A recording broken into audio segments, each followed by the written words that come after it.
Here we go then, thumbs up from the marshal for Euro RX3 final from Hungary. Round 3 of the series, as we said, on the front row, you've got Ribeiro and Gerklis, who've won 1 round each. Behind them, Komochi and Tuma, and then Kovacs and Tejez, 2 Hungarians in the mix. Komochi in the green and blue has been a threat all weekend, but the front row gets away well. Gerklis may be a little bit better than Ribeiro, but Ribeiro on the inside line. Backdraft Tuma has got a great start from P3. I think Kovacs has got up in a P4.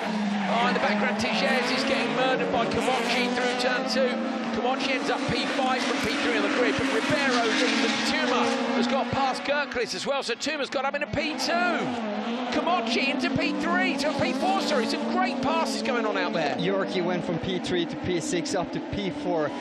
Amazing drive there and racecraft throughout this opener of the lap. Tuma's gone Joker from a brilliant position. What do you think about that? Oh, look at Gerklis. Oh. Backs it in, runs it out too wide. Gerklis half spin. Komochi up the inside. Going to lose a position to Kovacs as well. That's gutting there. Yorkie from P3 to P6 to P2 in 1 lap. That's amazing. Yeah, it is. Actually, yeah. it is. I said earlier in the program he didn't have any sponsor, but that's wrong. He's sponsored by Iveco. They actually run one of the biggest Iveco dealership here in Hungary. I paid a visit to them a year or 2 back. Great to see their family business, and I saw the spare shell was in their backyard. So they know what they're up to. For me here, Vaclav Tuma is the one we've got to watch. He's 4.8 back. And is in the mix here to do something special. Obviously, Komochi. Ribeiro may have got away here with a bit of the carnage that's going in the background. What Vaclav Tuma really needs, Patrick, is for Gerklis to disappear. I mean, Gerklis is quick, but Tuma needs everybody to get out of his way to try and close that gap down. He does, yeah. No matter, even if you're quicker than the car in front, or the car in front's quicker, trying to drive through that dust is an absolute killer out there. And of course, there's not too much more option than just to drive through the dust and hope for the best, but it makes seeing the apexes and trying to drive quickly a big challenge, to be completely honest. So he's going to want them out of his way as soon as possible. So it affects your accuracy. Yeah, definitely. Even if you're not being held up, you're being held up by the dust. You know, you can't see exactly where you're going. You might miss an apex. There might be a bit of oil on the ground or a bit of water on the track that you can't see just as well as you would have been otherwise.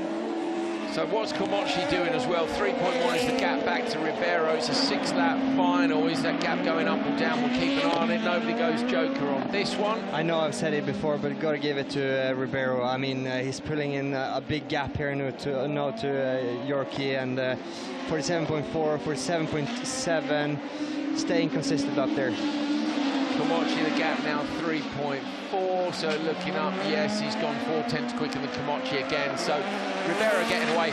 Komochi, what about that lap 1? That was an absolute shocker of a start, and then it's like, it all just opens up in front of you. It's one of those wonderful situations where you go, that's gone really badly, and then, oh, you know what, actually, I'm all right. It kind of looked like Patrick when he's driving, you know, elbows out, and, you know, Robin's racing and Rallycross is Robin. Yeah, I did say that earlier. Yeah. No, but that's awesome. That's one of your strengths in the sport, I would say. You're good at understanding the field, the drivers, expecting what to happen, and so on. So of course, it's part of being a rallycross driver. Yeah, you know, being a rallycross driver, it's not exactly like other sports such as Formula 1. Of course, it's the sport and we all want to win, but at the same time, it's a production, and that's what keeps all 4 wheels on the ground. That's what keeps you racing, is acknowledging the fact that it's a production, it's a show. Yeah, but also I say rallycross is the MMA of motorsport. It has a mix of everything. Drag race to the first corner, door-to-door racing, it's tarmac racing, jumps, rallying, jumps, gravel.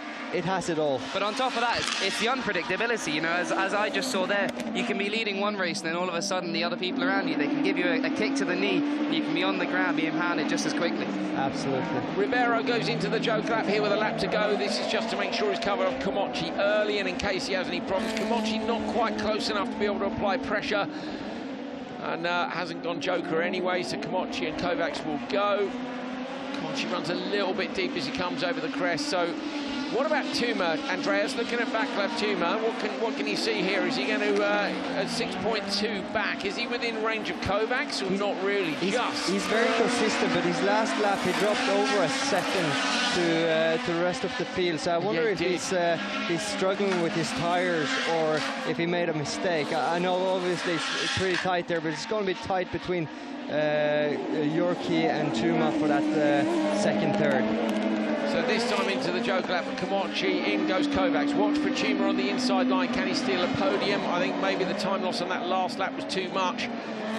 Komachi is a little deep, but gets a lovely exit coming through. Oh, he had a crack at it, didn't he? Vaclav Chuma had a crack at Kovacs, but not quite. Checker flag for Ribeiro, second win of the season. Brilliant job by him, 1,000th off having a clean sweep. Komachi gets P2, Kovacs gets P3. Vaclav Chuma, good effort, but no cigar this time. Gerklis, what a shame.